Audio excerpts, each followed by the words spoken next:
la clase de matemática, los que tenían ese problema. Sí. Bien.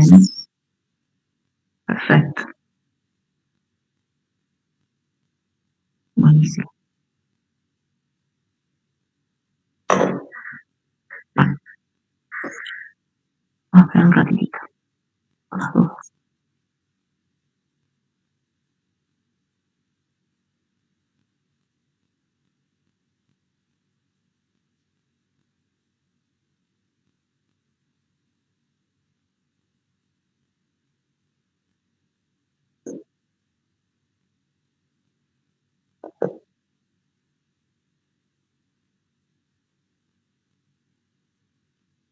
Muy bien. Bueno, vamos a empezar la clase. Además, después cualquier cosa, un compañero ingresa más tarde, se irá sumando. Vamos a ver si podemos terminar el capítulo 1, que empezamos a ver la semana pasada. Vamos a ver, vamos a compartir pantalla.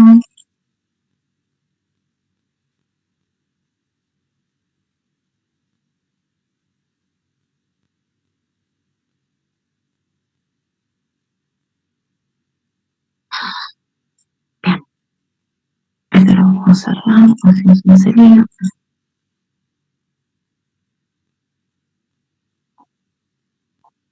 Y vamos a compartir.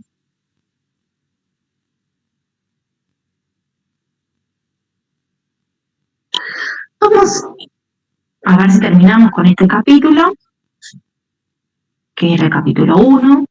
¿Quién hace un breve repaso de lo que fuimos viendo hasta ahora del capítulo 1? ¿Qué estamos viendo en el capítulo 1 de introducción a la teoría contable? ¿Sí? Introducción a la contabilidad. ¿Qué vimos en el capítulo 1 de introducción a la contabilidad?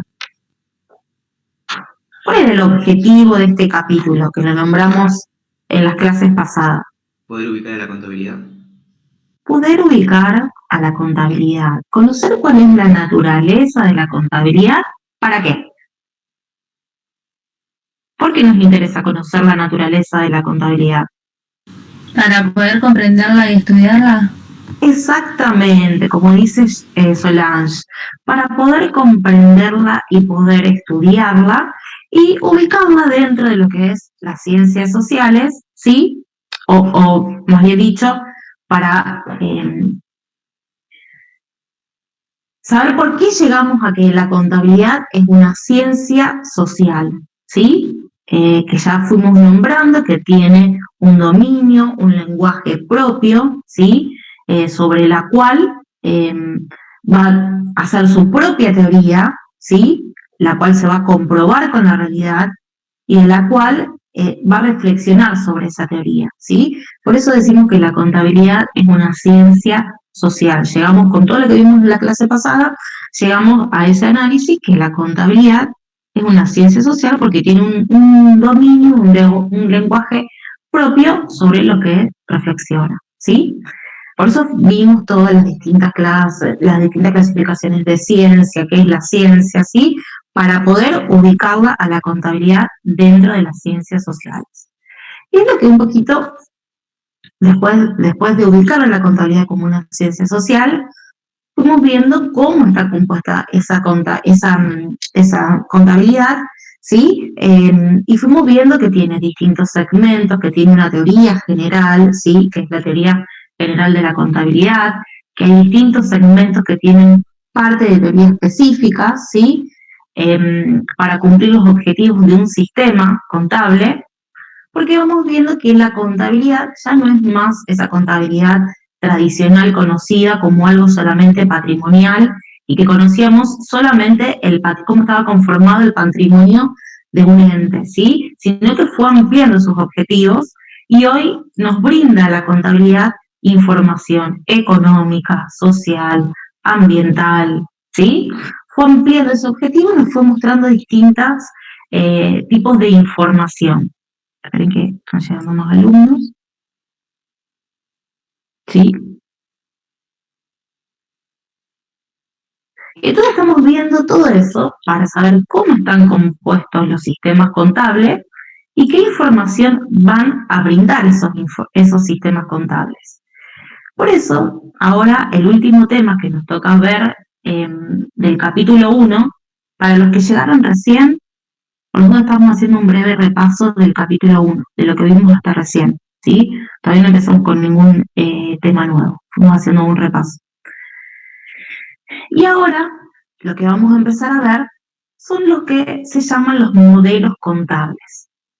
Nosotros vamos a ver ahora, en esta materia, una breve reseña y una breve explicación de lo que es un modelo contable, que van a ver, para los que siguen contador, ¿cuántos hay acá? Vamos a hacer al revés. Me escriben acá quiénes son, digamos, porque, digamos, esto es un ciclo básico, ¿verdad? ¿Quiénes son los que van a seguir licenciatura en Economía o en Administración de Empresa? ¿Sí? El resto entiendo que van a seguir contador. ¿Me escriben acá o me levantan? Bien. Bien. Muy bien.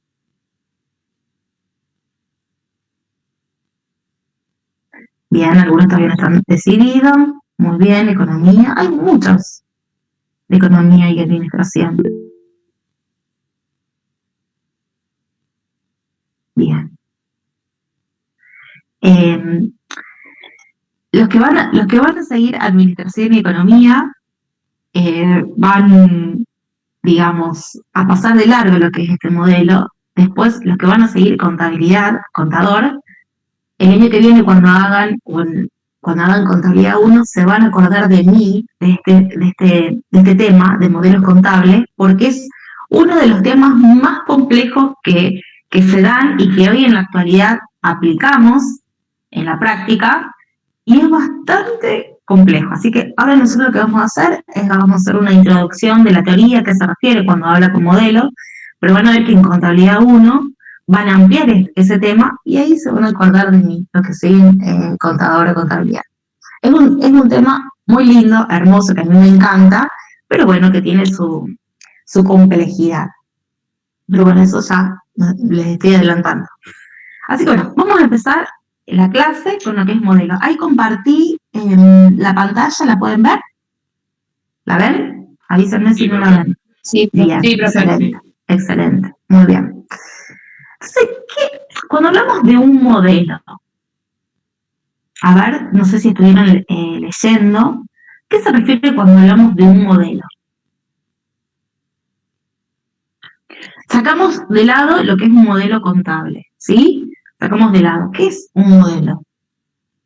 Es tipo una idea simplificada de la realidad.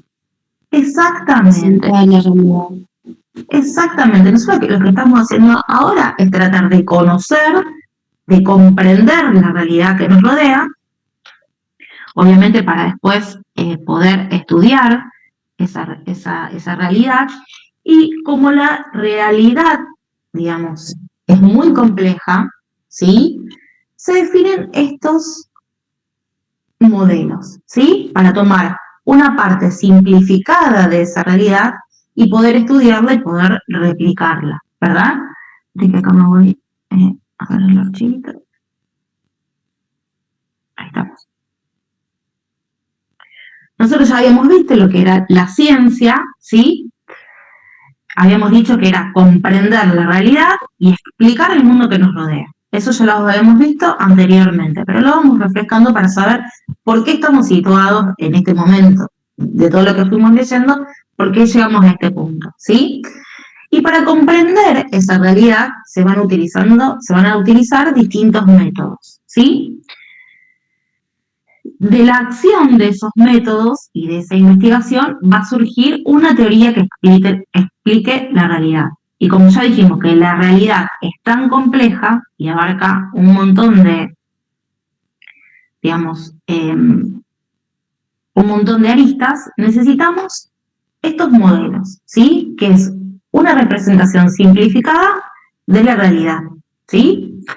Y acá, según Bunge, dice que los modelos tienen un poder explicativo más reducido que las teorías, ¿sí? Por eso decimos que es una representación simplificada, es una partecita, ¿sí? En donde nosotros replicamos, donde son representaciones simplificadas de la realidad y la que pueden contener, no contener leyes, ¿sí? En el caso de la teoría, obviamente, de la realidad se contiene una ley, pero acá en un modelo no es necesario que contenga una ley. Esas son como las características que tienen que tener un modelo. Acá hablamos de un modelo en general.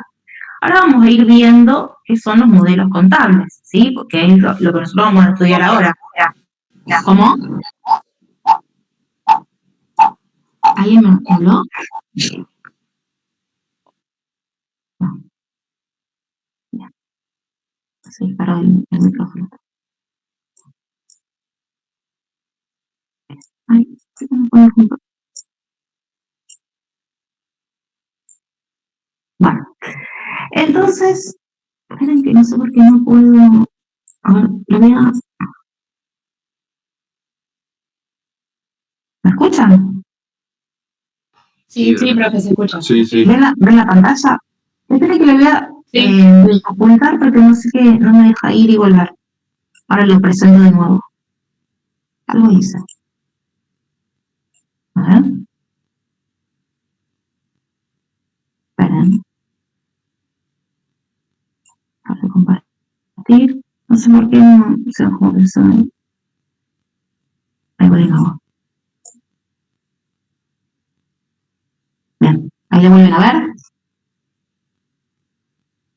Sí, ahí se ve.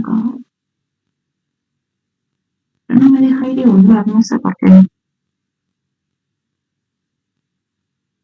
No importa. Seguimos. Bueno.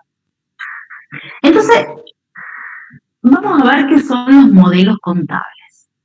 Y acá vamos a tener el modelo contable patrimonial, el modelo contable gerencial y el modelo contable gubernamental, el modelo contable económico y el modelo contable social.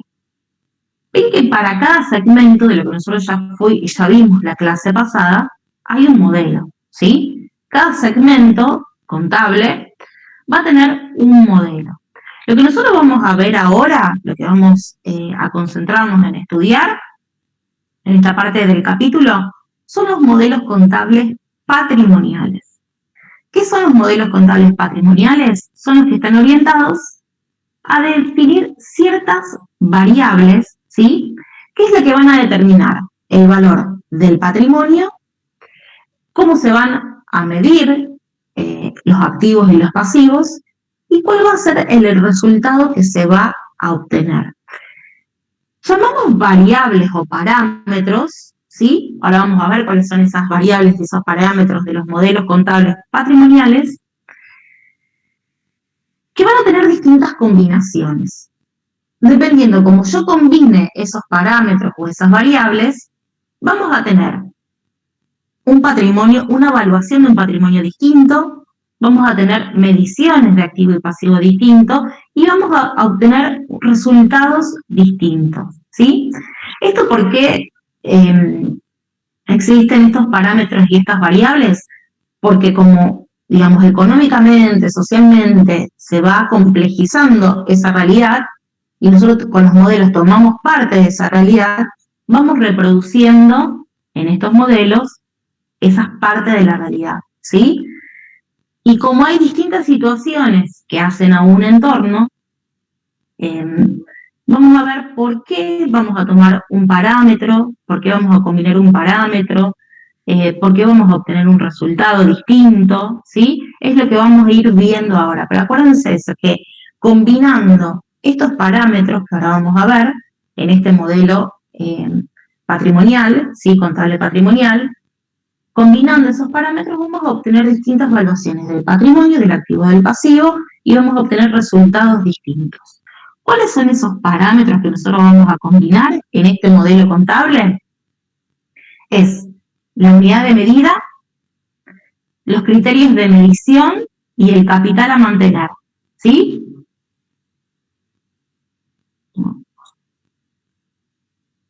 Vuelvo a repetir.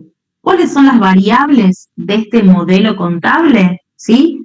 Que hace que los valores los valores de los bienes del patrimonio y el resultado cambien de acuerdo a qué modelo voy a utilizar, es la unidad de medida, los criterios de medición y el capital a mantener.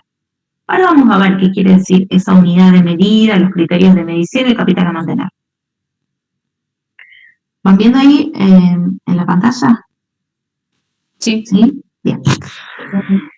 ¿Qué es la unidad de medida en la que se van a expresar los estados contables? ¿Qué es la unidad de medida? No sé si leyeron. A ver, ¿qué les parece? Unidad de medida. ¿Qué es? La moneda que se va a utilizar para medir. Exactamente. Es la moneda, generalmente es la de curso legal del país, ¿sí? Nosotros tenemos el peso, ¿sí? Se va a medir con esa moneda, con la moneda de curso legal del país. Pero saben que acá, digamos, cuando hablamos de unidad de medida, ¿sí? La información se tiene que poder agrupar y comparar. Por eso utilizamos la misma moneda, ¿sí? Es una moneda de curso legal del país, que en nuestro país es el peso, ¿sí? Pero ¿qué pasa? Ustedes saben que hace un tiempo estamos viviendo en un contexto inflacionario, ¿sí? Se puede presentar un contexto inflacionario o un contexto deflacionario, ¿sí? El contexto inflacionario es cuando la moneda va a ir perdiendo valor, ¿sí? Y en cambio, cuando hablamos de deflación, es que la moneda va a ir ganando valor. Nosotros estamos atravesando un momento, un contexto inflacionario en donde nuestra moneda va perdiendo poder adquisitivo. Yo tenía al principio de año, en enero, ¿sí? 5.000 pesos para comprarme un par de zapatillas, ¿no? Y si ahora me guardé esa plata, ¿sí? Me guardé porque dije, bueno, me lo guardo, me lo compro más adelante, ¿sí? Si yo quiero ir hoy a comprarme ese mismo par de zapatillas, puede ser que con esos 5.000 pesos ya no me alcancen, ¿sí? Que necesite 6 o 7 o más, tal vez, ¿sí? Eso quiere decir que la moneda va a ir perdiendo poder adquisitivo. Si yo me guardo en un contexto inflacionario, si yo me guardo plata, ¿sí? Quiero ahorrar y guardo plata, cada vez voy a ir pudiendo comprar menos cosas, ¿sí? No sé si a ustedes le pasan, si ustedes van, por ejemplo, al supermercado, hacen sus compras, o si quieren comprar algo, van viendo que cada vez que pasa el tiempo, lo que valía, lo que, por ejemplo, gastaba en el supermercado al inicio de año, hoy gasta mucho más, ¿sí? No sé si eso lo pueden ver en el día a día. Eso quiere decir que estamos en un contexto inflacionario y que el dinero va perdiendo poder adquisitivo. La moneda va a ir perdiendo poder adquisitivo. Si estamos en un contexto deflacionario, al contrario, nos pasa lo inverso, ¿sí? Es como que el dinero va a ir ganando poder adquisitivo.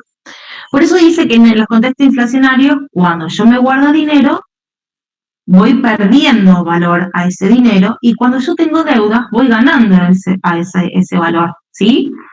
Entonces tengo una deuda en pesos, ¿sí?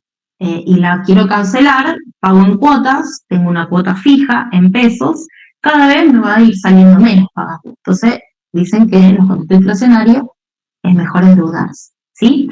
¿Por qué digo todo esto? Porque cuando nosotros analizamos este modelo y vemos que tenemos una unidad de medida, tenemos que ver si utilizamos una unidad de medida heterogénea o una unidad de medida homogénea. ¿Qué quiere decir cuando hablamos de una unidad de medida heterogénea? Quiere decir, si acá, digamos, si estamos en un contexto de estabilidad, que la moneda no varía, digamos, la moneda homogénea y heterogénea es lo mismo, ¿sí? Porque no varía la moneda. Pero cuando estamos en este contexto inflacionario, dijimos que el peso va perdiendo valor, por lo tanto, lo que compré a principio de enero, ¿sí? Si yo lo quiero volver a comprar, o si yo me guardé los pesos para comprarlo ahora, voy a ir perdiendo ese valor. Y acá es donde necesitamos hacer un ajuste y tener en cuenta ese cambio en el poder adquisitivo de la moneda y aplicar un coeficiente. Y acá es donde decimos que vamos a utilizar una moneda heterogénea o una moneda homogénea. Vuelvo a repetir, en los contextos inflacionarios, si yo utilizo una moneda heterogénea, no estoy teniendo en cuenta los cambios del poder adquisitivo de esa moneda, ¿sí? No estoy teniendo en cuenta la inflación. Por lo tanto, voy a tener monedas medidas en distintos momentos, ¿sí? ¿Me van siguiendo hasta ahí? Es un poquito complejo este tema, pero ¿me van siguiendo hasta ahí? Sí, profe, está bien. Sí. ¿Sí? ¿Lo podés repetir? Bien. ¿Lo que es la moneda homogénea y heterogénea? Sí. Bien, ahora lo volvemos a repetir. Y lo vamos a repetir varias veces, ¿sí? Así que, bien. Entonces dijimos que en un contexto de estabilidad no hay problema porque la moneda homogénea y la moneda heterogénea es la misma, ¿sí? La moneda no va variando, ¿sí? Ahora, cuando estamos en un contexto de inestabilidad, que puede ser la inflación o la deflación, ¿sí? En este caso yo me concentro en la inflación porque es lo que nosotros estamos viviendo en este momento y actualmente los estados contables se están ajustando por ese índice de inflación. Vamos a tener que decidir si trabajamos con una moneda heterogénea o si trabajamos con una moneda homogénea. ¿Qué quiere decir en un contexto inflacionario? ¿Qué quiere decir de trabajar con moneda heterogénea? Que no tengo en cuenta los cambios de la moneda. Ustedes, no sé si digamos, leen las noticias que todos los meses se habla de un índice de inflación. Ahora, quédense tranquilos que lo voy a volver a repetir. De un índice de inflación. Todos los meses, digamos, en las noticias o donde lean, van diciendo, bueno, de la inflación de marzo es el 4%. La inflación de abril es del 3,12%. Ese porcentaje es un índice, ¿sí? Que nos muestra cómo nuestro peso fue perdiendo valor.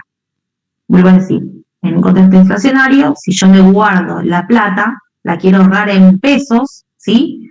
Lo quiero ahorrar en pesos, en un contexto inflacionario, esos pesos van a ir perdiendo valor, ¿sí? Lo que yo me podía comprar a principio de año, en enero, puede ser que si yo me quiero comprar lo mismo eso en este momento, en mayo, tenga que necesitar más plata, porque esa plata, esos pesos van a ir perdiendo valor, ¿sí?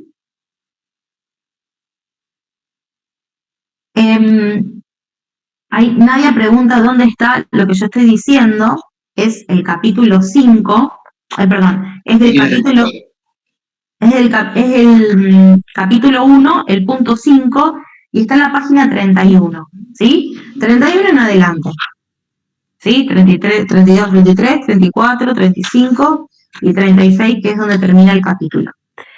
Lo que pasa es que, digamos, lo van a encontrar de una forma reducida. Yo lo estoy ampliando un poquito más para que ustedes puedan entenderlo en otras palabras y a qué se refiere cuando hablamos de modelos, ¿sí? Lo estoy ampliando un poquito porque lo que está en el libro está como muy reducido y por ahí, si ustedes lo leen, no sé si van a llegar a comprenderlo, ¿sí? Por eso estoy ampliando. Entonces, ¿qué pasa? ¿Vieron ese índice que aparece todos los meses? Bueno, yo sí estoy en un contexto inflacionario, como no le puedo cambiar, si yo tengo un billete, por ejemplo, de 1.000 pesos, ¿sí? Guardado, que me lo guardé como un ahorro, yo eso no le puedo agregar al billete un cero. Sería ideal, chicos, sería mucho millonario, ¿cierto? Pero no le puedo agregar ceros, ¿sí? Es como que ese billete que yo me lo guardé, de 1.000 pesos, va a ir perdiendo valor y cada vez voy a poder ir comprando menos cosas. Entonces, en un contexto inflacionario, vuelvo a repetir, tengo esas dos opciones. De no hacer caso que hay inflación y usar una moneda heterogénea. ¿Qué quiere decir una moneda heterogénea? Quiere decir que la moneda que yo estoy usando, ¿sí? Tiene evaluaciones distintas, porque a lo largo de un periodo, de un año, fue cambiando esa moneda y fue perdiendo valor, ¿sí? Si yo, por ejemplo, compré, vamos a hablar de un bien, ¿sí? Compré un rodado, ¿no es cierto?, para utilizar para el reparto de mercaderías de una empresa, y lo compré en febrero. Ese rodado yo lo pagué 1.000.000 de pesos, ¿sí? Tiene una moneda de febrero, creo que dije. Tiene una moneda, yo en febrero lo pagué 1.000.000 de pesos. Ahora, ¿qué pasa cuando cierra el periodo, cuando cierra ese año? Vamos a suponer que esta empresa en la que yo trabajo y que compré ese rodado, cierra el 31 de diciembre de este año, ¿sí? ¿Qué pasa? Yo, ese 1.000.000 que pagué ese rodado, y en el medio hubo inflaciones y la moneda fue cambiando y fue perdiendo valor, ¿sí? Si yo trabajo en una moneda heterogénea, digo que ese rodado vale 1.000.000 hoy. No hago ningún tipo de ajuste, ¿sí? Pero si yo quiero trabajar en una moneda homogénea, ¿sí?, en donde todas las compras que yo hice, digamos, durante el año, lo voy a ajustar a una moneda de cierre, yo a ese 1.000.000 que pagué ese rodado, le tengo que aplicar un coeficiente, ¿sí? Un coeficiente que está medido desde febrero hasta diciembre, que me va a dar un valor, ¿sí? Entonces, si hubo una inflación del 40% de febrero a diciembre, que es cuando yo tengo que medir y tengo que presentar los estados contables, ¿sí?, tengo que aplicar ese coeficiente de 40%, ¿sí? Y ese 1.000.000 que yo pagué, ese rodado, ya no va a valer más 1.000.000, sino que va a valer 1.400.000, ¿sí? Eso quiere decir utilizar una moneda homogénea, llevar todo a moneda fecha de cierre del ejercicio, ¿sí? Este temita es un poco complejo, ¿sí? Yo se los explico de una forma por ahí, digamos, amplio lo que está en el libro para que ustedes lo puedan entender, ¿sí? Pero no van a tener que resolver ningún caso, sino que solamente van a tener que conocer cuáles son los parámetros de los modelos. ¿Qué quiere decir cuando utilizamos un parámetro de lo que estamos viendo ahora, de una unidad de medida, ¿sí? En donde tienen que saber que lo pueden aplicar una moneda heterogénea, en donde no tiene en cuenta, ¿sí?, esos cambios en el poder adquisitivo de la moneda, en donde no tiene en cuenta si hubo inflación en el año, o utilizar una moneda homogénea, en donde sí los valores se van a ajustar y se va a aplicar un índice por inflación, ¿sí? Entonces, cuando utilizamos moneda homogénea, quiere decir que utilizamos la moneda de fecha de cierre del ejercicio. Todas las compras que nosotros hicimos, o todas las salidas de dinero que hubo en un periodo, se van a ajustar, se van a aplicar ese índice y se van a ajustar esa fecha de cierre del ejercicio. ¿Sí? Preguntas.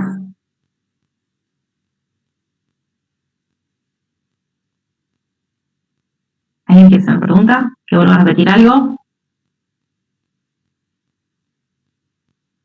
¿Que vuelva a aclarar algo?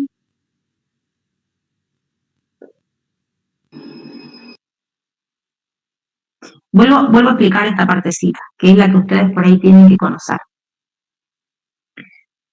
Nosotros acá estamos viendo cuáles son los parámetros, ¿sí? Qué combinaciones de esos parámetros vamos a utilizar y vamos a obtener modelos contables diferentes y vamos a tener valuaciones del patrimonio diferente y resultados del ejercicio diferente, ¿sí? Nosotros ahora estamos viendo un parámetro, que es la unidad de medida, ¿sí? La unidad de medida puede ser moneda homogénea o moneda heterogénea. Cuando hablamos del contexto de estabilidad, la moneda homogénea y heterogénea es la misma, ¿sí? No vamos a tener que realizar ningún ajuste.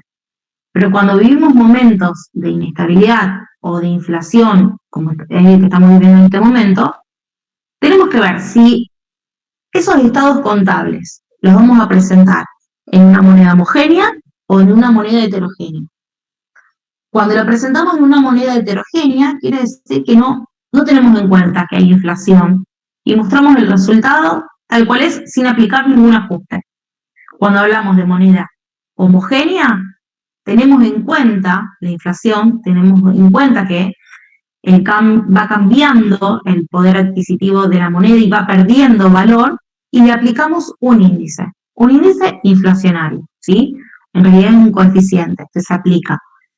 Y vamos a llevar todas las monedas, de todas las compras y todas las ventas que nosotros tuvimos, vamos a llevar a una moneda de cierre, que es cuando realizamos este ajuste por inflación, ¿sí? Por eso decimos que es una moneda homogénea.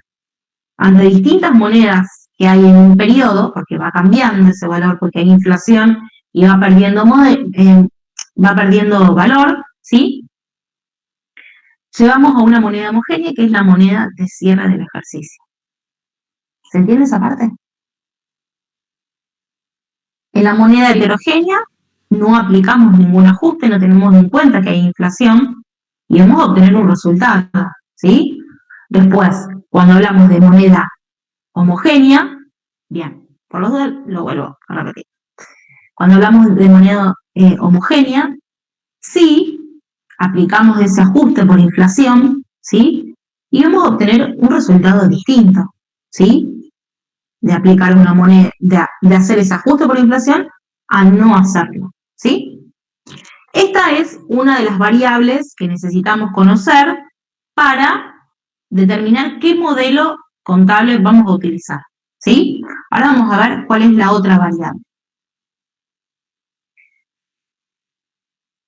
La otra variable es el criterio de medición de activos y pasivos, ¿sí? En donde, ¿qué establece este criterio de medición? Vamos a ver si utilizamos valores históricos o valores corrientes. ¿Qué es un valor histórico?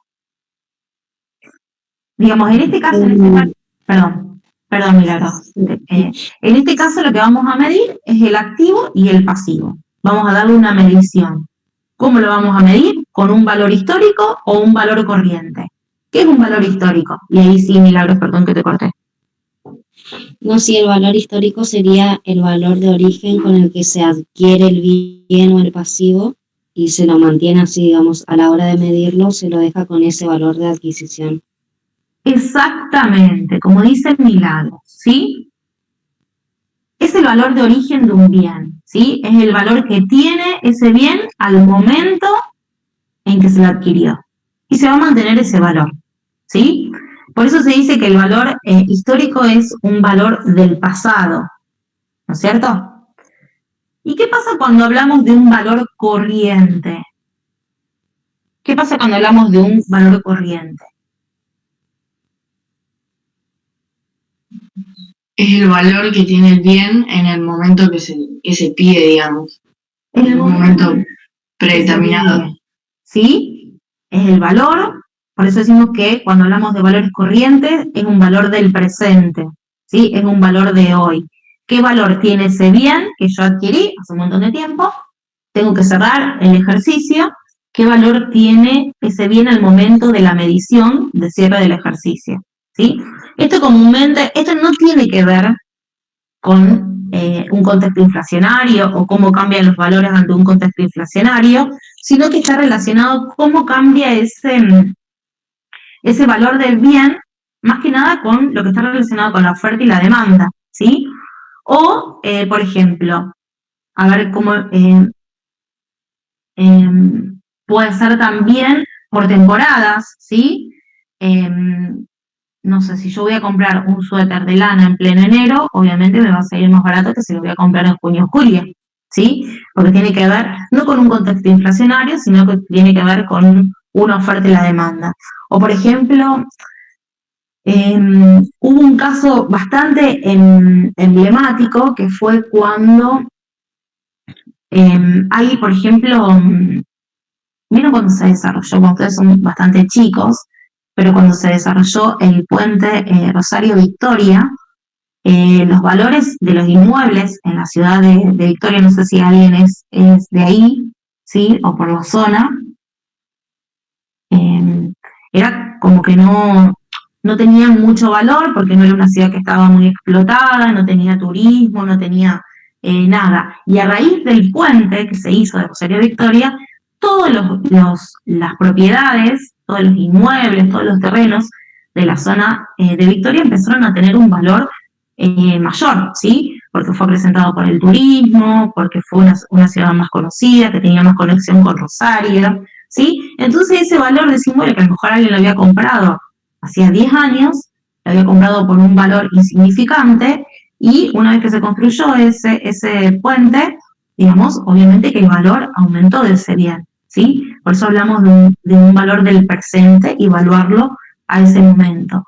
Nosotros podemos elegir un valor de coste histórico, que es mantener el valor de ese bien al momento que ingresó al patrimonio, ¿sí? Al momento que yo lo incorporé, o puedo decidir evaluarlo a un momento de cierre del ejercicio, cuánto vale ese inmueble a la fecha que lo estoy midiendo, que es la fecha de cierre del ejercicio, ¿sí? Acuérdense que nosotros estamos haciendo todos estos ajustes y comparando todos estos parámetros para, digamos, tener la información a fecha de cierre del ejercicio y poder emitir los estados contables, ¿sí? ¿Esto se entendió mejor, digamos, lo que es valores corrientes y valores históricos? Sí, perfecto. Bien. Acá entonces ya vimos el parámetro de la unidad de medida y el criterio de medición, ¿sí? De los activos y pasivos. En realidad, los criterios de medición, sí, valores históricos y valores corrientes. Bien. Y ahora tenemos otro parámetro, que es el capital a mantener, ¿sí? De acá, de cómo combine yo este capital a mantener, voy a obtener una ganancia o una pérdida. Y acá también hay dos posturas, ¿sí? Si utilizamos un capital a mantener financiero o utilizamos un capital a mantener físico. ¿Qué quiere decir un capital a mantener financiero?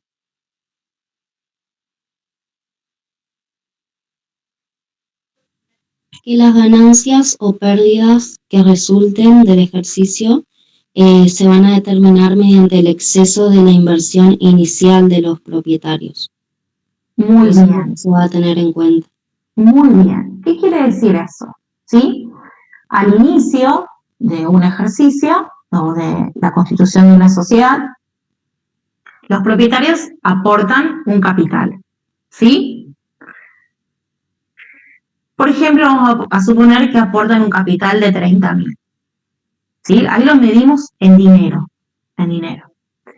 Al cierre del ejercicio, yo voy a obtener, digamos, apenas está puesta en marcha esa sociedad, ¿sí? Va a ir obteniendo determinados resultados, ¿sí? Del resultado, digamos, de su actividad, va a ir obteniendo ganancia o pérdida.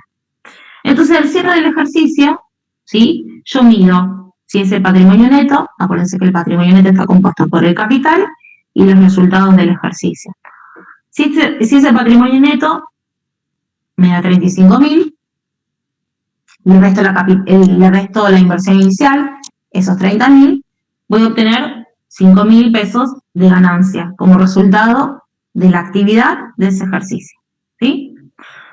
Si me pasa lo contrario, que mido el patrimonio neto y me da 25.000, quiere decir que obtuve 5.000 pesos de pérdida como resultado de ese ejercicio. Este es lo que nosotros llamamos el capital a mantener financiero, y es lo que generalmente vemos, ¿sí? Es lo que generalmente se aplica, un capital a mantener financiero. Tengo una inversión inicial, ¿sí? Que lo tengo en cuenta, y del resultado que obtengo veo si tengo ganancia o tengo pérdida. Pero ¿qué pasa en el capital a mantener físico? ¿Sí? Generalmente este parámetro, ¿sí? Es muy difícil de aplicar en la realidad y casi nadie, digamos, aplica un capital a mantener físico. Este nació de la escuela holandesa para medir, en ese caso, el beneficio o el resultado. ¿Vieron las lamparitas de luz? ¿Sí? Las Philips Bueno, nació este capital a mantener físico para medir el resultado, digamos, de las lamparitas Philips, porque se mide por unidades de producción, ¿sí? Por ejemplo, ya hablamos que si una inversión inicial de 30.000 pesos, yo no lo mido sino en valor monetario, sino digo, bueno, ¿cuántas unidades puedo producir con esos 30.000 pesos? Supongamos que puedo producir 1.000 unidades, ¿no es cierto? ¿Y cómo vamos a medir esa ganancia o esa pérdida?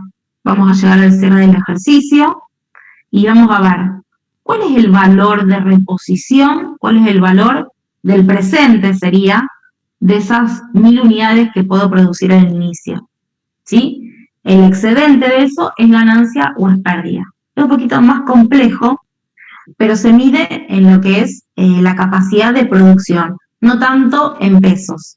Generalmente, este modelo físico es bastante complejo de llevarlo a cabo en la realidad y no se utiliza tanto. Pero bueno, ustedes lo tienen que conocer y van a ver que cuando den modelos en contabilidad 1, van a ver ejemplos de capital físico. Ustedes lo que tienen que conocer ahora es la diferencia entre el capital a mantener financiero y el capital a mantener físico, ¿sí? Entonces dijimos que de la combinación de estos parámetros, de estos distintos parámetros, vamos a obtener distintos modelos que van a determinar distintas mediciones, distintas evaluaciones y resultados diferentes, ¿sí? Depende del contexto, vamos a utilizar un modelo, vamos a hacer una combinación de esos modelos u otro.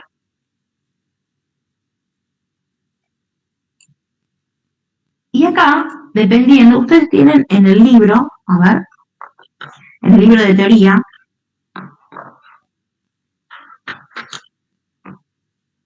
tienen un cuadrito en la página 35, ¿sí? En la página 35 tienen un cuadrito en donde ven que dependiendo de las distintas combinaciones de estos parámetros, vamos a obtener un modelo diferente, ¿sí? Ven acá que tenemos esto, es importante que lo conozcan, ¿sí? Es importante. Ahí me pide Agustina de volver a explicar el capital físico. Ahora lo vuelvo a explicar. Bueno, para no pasar de tema. Nosotros, acá en el capital físico, lo que se mide ya no es si obtengo una ganancia o un dinero por algo monetario, ¿sí? Por la diferencia entre el capital inicial y el patrimonio neto al cierre del ejercicio. Sino que acá lo que se mide es la capacidad operativa o productiva. Si yo tengo, por ejemplo, un capital de inicio de 30.000 pesos y con esos 30.000 pesos, ¿sí? Ese capital de inicio, voy a producir 1.000 unidades, ¿sí? Yo estoy determinando el valor de esas unidades en cuánto. ¿En cuánto determino ese? 1.000 unidades. 1.000 unidades, ¿sí? ¿En cuánto determino ese valor unitario de esas unidades? Así. 30. En 30 pesos, ¿sí? Entonces yo digo, se conforma una sociedad con un capital inicial de 30.000 pesos, ¿sí? Con esos 30.000 pesos yo puedo producir 1.000 unidades a un valor de 30 pesos cada unidad, ¿sí? Esa va a ser mi producción inicial, ¿sí? Entonces, esa va a ser mi capacidad operativa. Con esos 30.000 pesos de aporte de inicio, voy a producir 1.000 unidades a 30 pesos, ¿sí? A lo largo del periodo, ¿sí? Ese valor va a ir variando de esas unidades. Entonces, cuando llega el cierre del ejercicio, yo tengo que ver qué valor corriente tienen esos bienes. Esas 1.000 unidades que yo producía al inicio del ejercicio, ¿sí? A 30 pesos, yo tengo que ver cuál es la evaluación de esas unidades al cierre del ejercicio. Vamos a suponer que esa evaluación al cierre del ejercicio es de 40, ¿sí? Mi capacidad operativa va a ser la de 1000, porque es con la que yo empecé a operar y es con el capital que yo tenía, podía producir 1000 unidades. Mi capacidad productiva al cierre del ejercicio se tiene que mantener y tiene que ser 1000. Pero y esas 1000 unidades valen 40 pesos, no valen más 30 pesos, ¿sí? Mi capital va a seguir siendo de 30, pero mi ganancia va a ser de 10.000. La diferencia entre lo que valen esas 1000 unidades, 1000 por 40, ¿sí? La diferencia, que son esos 10.000, va a ser una ganancia, va a ser un capital a mantener. Que no va a ser un resultado, sino que va a ser un capital a mantener y que va a estar expuesto dentro del patrimonio neto. Es bastante, un poquito complejo, ¿sí? Ustedes lo que tienen que saber es cuál es la diferencia entre el capital financiero y el capital físico. El financiero, la ganancia o la pérdida va a estar determinada por ese aporte monetario inicial de los socios.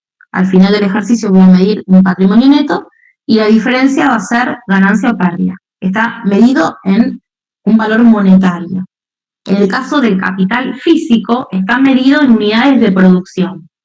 ¿Cuántas unidades y a qué valor yo puedo producir al inicio del ejercicio?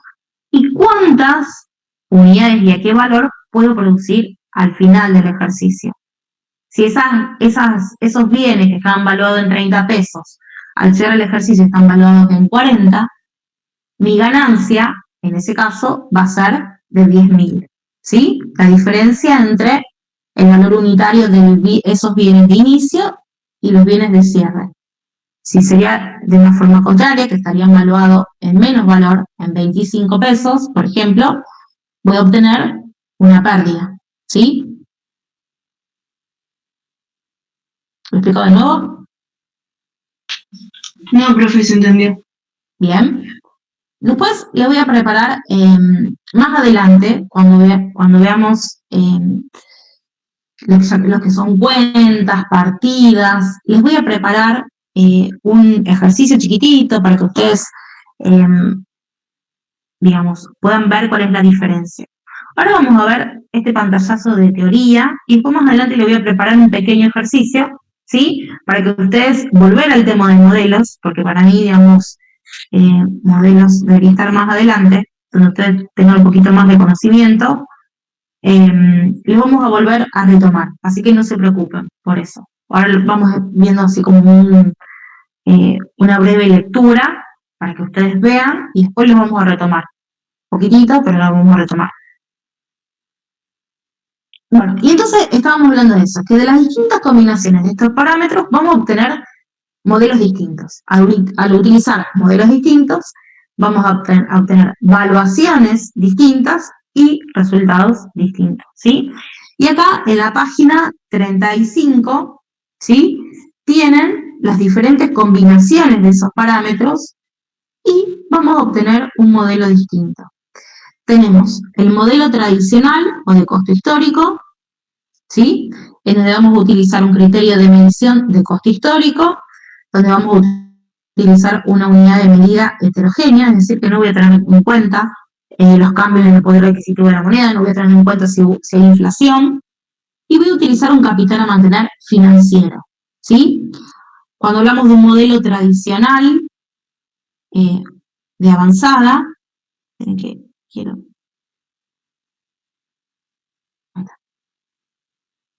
acá tienen los distintos modelos y en el libro tienen cómo están compuestos los parámetros de esos modelos, ¿sí? Si hablamos de un modelo tradicional de avanzada, en este caso el criterio de medición va a ser costo histórico y valores corrientes para algunas partidas. Después vamos a ver qué son las partidas, ¿sí? Vamos a ver. Tiene unidad de medida, moneda heterogénea y un capital a mantener financiero.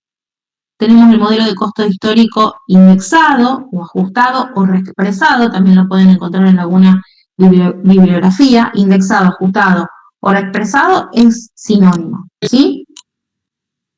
Bien. Tiene una unidad de medida homogénea y un capital a mantener financiero. Cuando hablamos de valores de un modelo de valores corrientes, tiene un criterio de medición de valores corrientes, una unidad de medida heterogénea y un capital a mantener financiero. Cuando hablamos del modelo holandés o de costo de reposición o capital físico, hablamos de un criterio de medición de valores corrientes, una unidad de medida de moneda heterogénea y un capital a mantener físico. Este es el único modelo que utiliza un capital a mantener físico, ¿sí? Ven que los otros modelos usamos un capital a mantener financiero. Y el modelo de valores corrientes indexados, que tiene un criterio de medición de valores corrientes, una unidad de medida de moneda homogénea y un capital a mantener financiero. Esto puede decir que son los 6 modelos que nosotros vamos a estudiar. Y acá me preguntan si hay que saber cada parámetro de esos modelos, o con solo nombrarlos está bien. Y yo he visto que en los exámenes puede ser una pregunta que ustedes tengan que definir cuáles son los parámetros de un modelo tradicional o de costo histórico, ¿sí? Entonces, esto es importante que ustedes sepan, obviamente, cómo está compuesto cada modelo y cuáles son los parámetros, y qué significa que sea qué es el parámetro, ¿sí? El criterio de medición, la unidad de medida o el capital a mantener, ¿sí? Es importante que ustedes lo sepan, esto. Bien. ¿Alguna duda? ¿Algo que quieren que vuelva a explicar?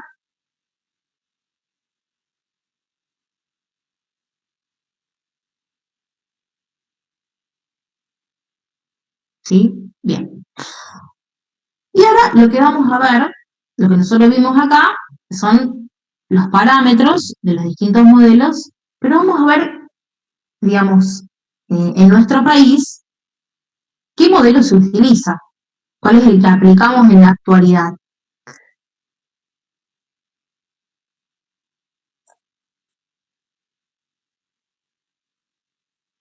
Y vamos a ver que el modelo que utilizamos para preparar estos estados contables en nuestro país está determinado por la resolución técnica 16, ¿sí? Las resoluciones técnicas es la normativa, digamos, que nosotros nos tenemos que regir para preparar los estados contables, ¿sí? En este caso, la resolución técnica número 16 habla de lo que es el marco conceptual, ¿sí?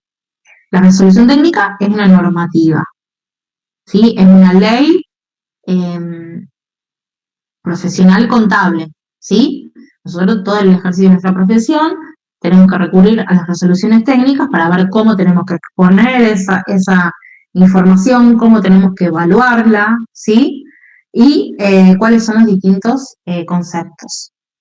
Y en este caso nos dice que la resolución técnica número 16 vamos a utilizar para armar estos estados contables una unidad de medida homogénea, ¿sí? Y nos dice que en un contexto de inflación o de deflación se expresarán, y en contexto de estabilidad se utilizará como moneda homogénea la moneda nominal, ¿sí? ¿Qué nos quiere decir esto? Es que nosotros actualmente, como unidad de medida, vamos a utilizar la medida homogénea, que es la que vamos a tener en cuenta esos cambios en el poder adquisitivo de la moneda. Es decir, que vamos a tener que aplicar ese índice de inflación que hay, digamos, todos los meses, ¿sí? Entonces vamos a tener en cuenta ese cambio en el poder adquisitivo de la moneda. ¿Qué criterio de medición vamos a utilizar? Y acá se adoptan distintos criterios, de acuerdo a las características que tengan esos activos y ese pasivo. Por ejemplo, en los activos se puede utilizar para algunos bienes costo histórico, para otros costo de reposición y para otros el valor neto de realización. Dependiendo de qué característica tiene ese activo, se va a utilizar un costo histórico o un valor corriente, ¿sí? Generalmente el valor corriente, el costo de reposición, digamos, el costo de reposición y el valor neto de realización es un valor corriente, ¿sí? ¿Para qué se va a aplicar a qué bienes se va a aplicar un valor corriente? generalmente a los bienes de cambio y a los bienes de uso. Para el resto vamos a utilizar el costo histórico. Y con el pasivo pasa lo mismo.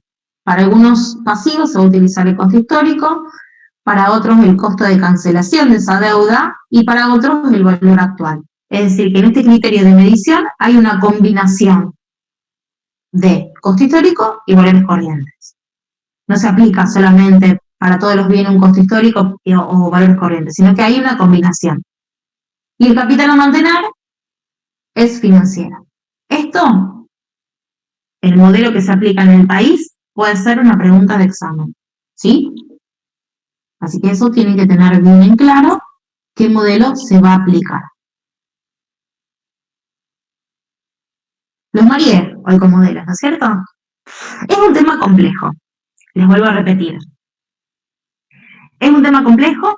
Más adelante, cuando tengamos algunos conocimientos más afianzados, vamos a volver a este tema y lo vamos a volver a explicar y a ver determinados casos, ¿sí? Para que ustedes sepan cómo aplicarlo y de qué trata, porque solamente la teoría es como que no queda muy claro, ¿sí? Y ahora lo que vamos a hacer es de la actividad del libro de práctica, ¿sí? Del libro de práctica nos vamos a ir a la página 14 del libro de práctica. Y van a hacer la actividad número 11. La actividad número 11 tienen un modelo determinado y ustedes van a tener que determinar qué parámetros se utilizan para ese modelo. Para poder hacer esta actividad número 11, la información la sacan del libro de teoría de la página 35, en donde tienen los modelos que nosotros vamos a utilizar, que son 6 combinaciones distintas de parámetros, por los cuales determinan 6 modelos distintos, ¿sí? En donde tienen todos los parámetros y entonces ustedes tienen que determinar, de acuerdo a qué modelo pide acá, en esta actividad número 11, qué parámetros se van a utilizar, ¿sí? ¿Se animan a hacerlo? ¿Qué página está, profe, de teoría? En la teoría está en la página 35. Ahí están todos los modelos. Gracias. Hay los 6 distintos modelos. Y ustedes tienen que resolver la actividad número 11 de la página 14 del libro de práctica. Tómense unos minutitos y después lo corregimos.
Hay un compañero que está pidiendo el link del grupo de WhatsApp, así que si alguien se lo puede pasar.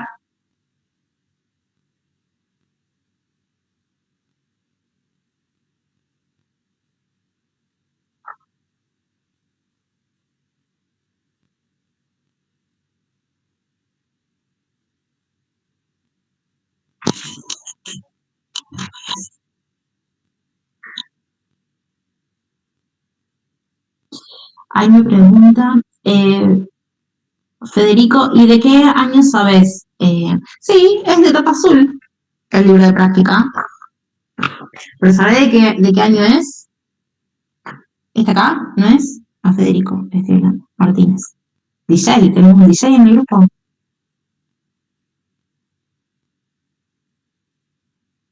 De 2019, sí. Es otro libro. El que nosotros estamos utilizando es el de, porque vos en el 2019 estabas utilizando el de Introducción a la Teoría Contable, ¿sí? Nosotros estamos ahora en la introducción a la contabilidad, o sea que cambió bastante el libro. Otros años no cambiaba, pero este sí, ¿sí? Entonces, fíjate que los chicos han pasado, no sé si lo tienen en PDF, para que lo puedas seguir, porque es distinto. Los temas son distintos, ¿sí? No te va a servir ese del 2019. Pedirle por ahí a tus compañeros si te pueden pasar el link para tenerlo en forma online. En PDF, no sé cómo.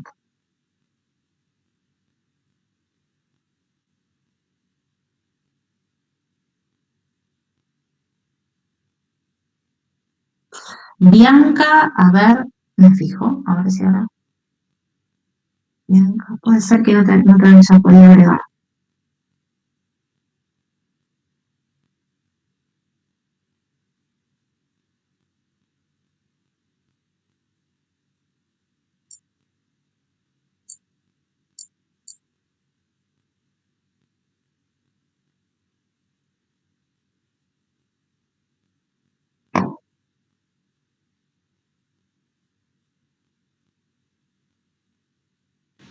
Profe, el modelo ¿Sí? tradicional ajustada es el modelo de costo histórico. Exactamente, ¿sí? Vale, gracias. El modelo tradicional. A ver. Porque acá te pide, ojo que te pide, ojo, no, perdón. Acá te pide el modelo de contabilidad tradicional avanzada, que es uno, ¿sí? Y después el otro que te pide es el modelo de contabilidad tradicional ajustada. Ese es el que dice modelo costo histórico indexado o ajustado, ¿sí? No es el de costo histórico tradicional. Bueno, dale, gracias. ¿Sí? Cuando dice ajustar, bueno, ahora después lo voy a explicar. Se lo voy a explicar. Ahora me fijo lo de Bianca. A ver, ¿sí? No sé si voy a compartir pantalla.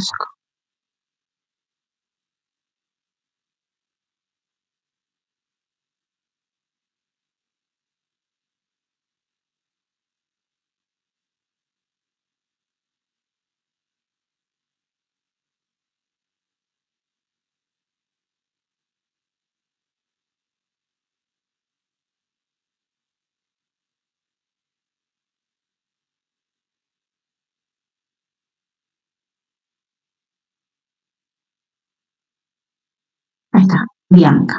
Bien.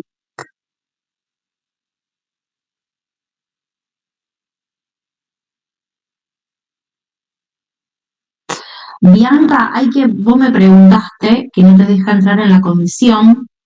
No, porque no te puedo agregar, no te encontré. No sé si no puedo encontrar tu mail, no me figuraba como que nunca estuviste registrada en comunidades. Entonces, para que yo te pueda agregar, mandame un mail, te voy a pasar el mail.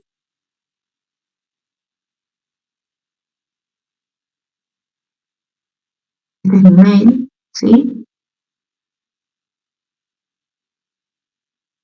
Envíame un mail con tu nombre y apellido, el legajo, acá pongo nombre y apellido, legajo, email para que yo te pueda agregar, ¿sí? No sé si Bianca me está escuchando. Bien, perfecto. Mándamelo ahí, así yo te puedo agregar, porque son una de las 4 o 5 que me quedo sin agregar porque no te encontré. Bueno, y ahí, esperen que acá me está preguntando Fernando, me está haciendo una pregunta.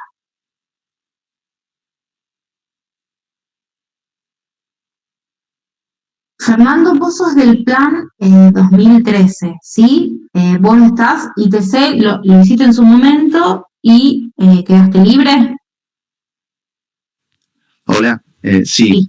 Yo me había, anotado para cursar, yo después cambié la carrera, ahora volví a retomar, pero yo estoy inscrito como que tuviera que rendir, ITC. Y bueno, no sé cómo tengo que hacer, si nada más tengo que hacer esta materia o tuviera que Pero hacer algo más. estás libre, vos no te notaste ahora en la comisión, estás en la comisión 4. Sí. Yo estoy anotado en la comisión 4.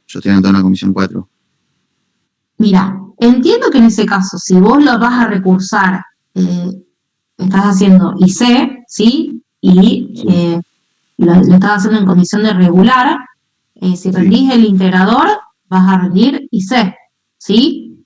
Sí, ok. Pero por las dudas eso, averigualo bien, porque, digamos, hay un poquito, digamos, de desinformación con respecto a qué tienen que rendir los planes anteriores, porque vos si ahora estás haciendo IC, ¿sí? Vos automáticamente haces cambios de plan, haces el cambio de plan del 2019, ¿sí? Claro, Pero si vos estás anotado como en la condición de regular y estás cursando IC, lo que vas a hacer, vas a rendir el integrador y en el caso de aprobarlo, vas a aprobar IC, ¿sí? Claro, ok. Sí, porque yo cuando me anoté por el guaraní, me mostraba como que si era ITC esta materia. Después yo me fijé si era IC, pero claro, no sé. Porque te aparece como, seguramente te aparece como ITC porque, digamos, sos un plan anterior, ¿sí? Pero lo que vas a rendir va a ser IC. Perfecto. ¿Sí? Distinto es el caso de los alumnos que quedan regulares en ITC, que sí van a seguir rindiendo ITC, o los que están en libre y quieren seguir rindiendo ITC, ¿sí? Pero vos al anotarte de nuevo, al asignarte una comisión, vas a hacer IC. Pero yo no tuviera que cursar esta materia, entonces me perdí un poco, perdón. No, porque vos estás libre, vos estás como libre, vos no aprobaste ITC. Claro, entonces yo tuviera que rendir directamente ITC. Vos tendrías que rendir ITC si quisieras rendir libre, pero ya al anotarte en una comisión y cursarla, vas a rendir IC. Ah, bárbaro. Sí, entiendo. A vos te aparece como ITC, pero porque sos del plan anterior, ¿sí? Claro. Pero en realidad, vos al anotarte en esta comisión, vas a rendir IC. Sí, entiendo. Sí, no sé qué validez tiene, digamos, con mi plan, digamos... No, al rendir IC, al haberte anotado en IC y rendir IC, ya te hace como un cambio de plan automático. Vos ya vas a pasar a formar parte del plan 2019 y vas a hacer todo... Porque en algún momento el plan anterior se va a cortar, ¿sí? Ah, perfecto. O sea, es decir, si yo apruebo esta materia, es básicamente me cambiaría de plan o algo Exactamente. ¿Sí? Perfecto. Averiguando por las dudas bien que te asesoren o en la escuela de contabilidad o en secretaría estudiantil, pero es así, ¿sí? Bueno, bárbaro. Y otra consulta más. Sí. Yo cuando entro por lo que es comunidades 3, me encuentro con que, bueno, no me puedo anotar yo, pero sí me muestra como que estoy, básicamente como que estoy inscrito en comunidades, en lo que es IC, y me deja ver todas las comisiones. ¿Está bien que sea así? Sí, porque yo te agregué, seguramente, a ver, me voy a fijar, te agregué yo, por eso vos no te inscribiste, porque los agregué yo, porque no sé, hay muchos que no podían. Sí, yo te agregué como parte de la comisión 4, pero bueno, vas a poder en algunos casos, si no está restringido, verlo de todas las comisiones. Sí, por eso. Pero sos del grupo de la puedo comisión ver 4. las comisiones. Exacto. Perfecto, entonces. Bien. Bueno, ahí estamos. Gracias. Perfecto. De nada. Y ahora acá me hacen otra pregunta.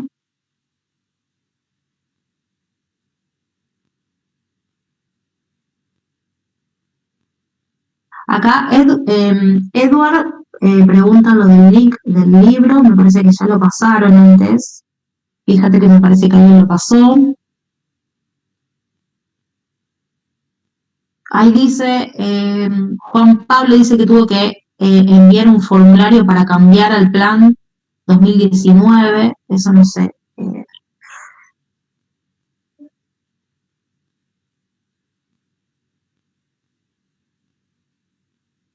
Florencia Viera.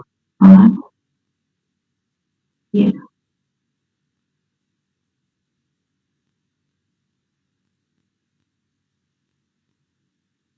Acá vuelvo a preguntar, ¿no es cierto? Juan Pablo Escobar dice que tuvo que enviar un formulario para cambiar al plan 2019. ¿Eso en qué momento lo hiciste? ¿En el momento de inscribirte en la comisión o no sé si podés hablar? Hola, profe. Sí. Yo cuando me reempadroné este año, ya me empezaron a, lo que es, no me parecía ITS, me parecía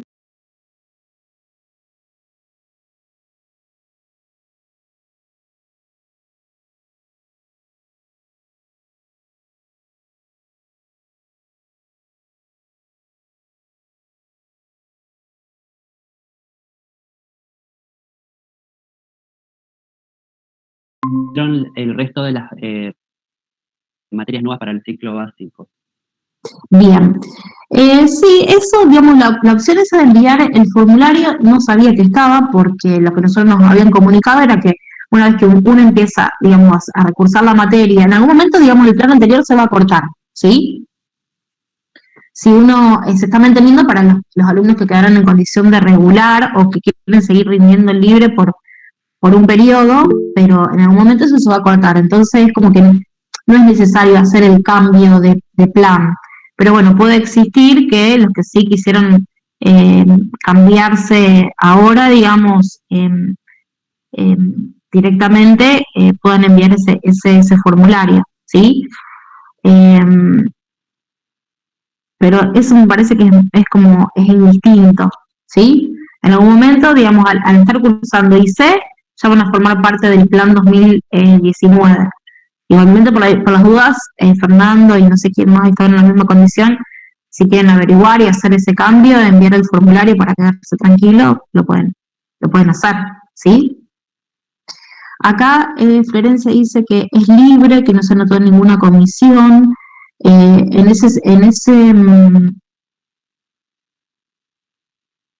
Claro, en ese caso, Florencia, mándamelo igual, el mail con tus datos, para ver si te puedo incluir en la comisión 4, por los dudas si hay alguna comunicación o algo, lo tenés ahí, ¿sí? No sé si al ser la condición de libre te puedo agregar a la comisión 4, pero bueno, vos envíamelo igual, yo intento.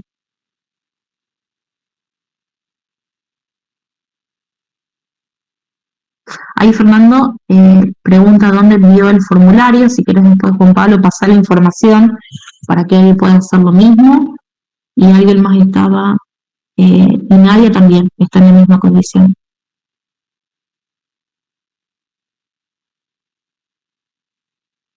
Ahí Nadia dice que había una fecha para enviar el formulario, ¿sí? Que le informaron eso. Pero bueno, con eso quédense tranquilos, no van a tener ningún... Bien, ahí Bianca ya me envió el mail. Bueno, ya pudieron resolver la actividad número 11 del libro de práctica. Sí, profe. De la página 14. Bien. Acá entonces lo que nos menciona son unos modelos determinados. Lo que nosotros tenemos que ver es, de acuerdo a lo que vimos en la práctica, en la teoría, en la página 35, cuáles son los parámetros, ¿sí? Bien. Entonces acá nos pide el modelo de contabilidad tradicional avanzada. El modelo de contabilidad tradicional avanzada. ¿Cuál es el criterio de medición de este modelo tradicional de avanzada? ¿Cuál es el criterio de medición?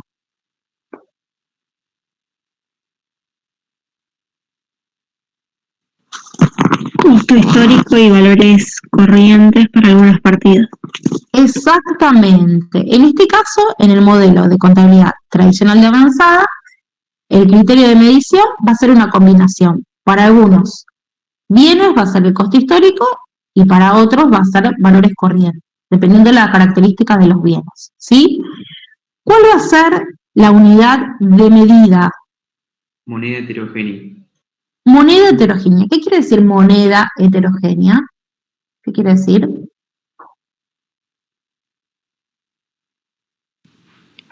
Que no tiene en cuenta la inflación. Exactamente, que no tiene en cuenta los cambios en el poder adquisitivo de la moneda, por lo tanto, en un contexto inflacionario no se va a ajustar por el índice de inflación, ¿sí? Y eso quiere decir que es moneda heterogénea, porque es moneda, no sé, es moneda que está medida en distintos momentos, ¿sí? No hay una moneda de fecha de cierre del ejercicio, que sí es lo que pasa con la moneda homogénea. ¿Y cuál va a ser el capital a mantener? Financiero. Financiero, muy bien. Tenemos el otro modelo, que era el modelo de contabilidad tradicional ajustada. ¿Sí? El modelo tradicional, cuando habla de modelo tradicional, está hablando de costo histórico, ¿sí? Bien.